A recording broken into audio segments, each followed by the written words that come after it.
प्रिय विद्यार्थियों नमस्कार। विगत जो पेपर हुए, जैसे आरएसएसबी बोर्ड के द्वारा जो पेपर लिए गए, उन परीक्षा पैटर्नों को ध्यान में रखते हुए और आगामी सीईटी परीक्षा को मद्देनजर रखते हुए स्वाध्याय सूरतगढ़ संस्थान आपके लिए लेकर आया है एक नया सीईटी स्नातक और उच्च माध्यमिक स्तरीय बैच, जिसमें क्लासेज के माध्यम से संपूर्ण क्लासेज और क्लास नोट्स आपको बनवाए जाएंगे। आगामी परीक्षाओं के पैटर्न्स को ध्यान में रखा जाएगा।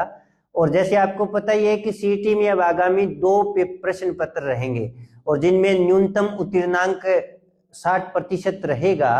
तो उसी आधार पर स्वाध्याय सूरतगढ़ दिनांक 3 फरवरी 2026 से एक नया बैच प्रारंभ करने जा रहा है। और जो भी विद्यार्थी सीईटी को परीक्षा पास करना चाहते हैं वो स्वाध्याय आए और अपनी सफलता अर्जित करें। यह बैच रहेगा 0 से शिखर तक। धन्यवाद। जय हिंद, जय भारत।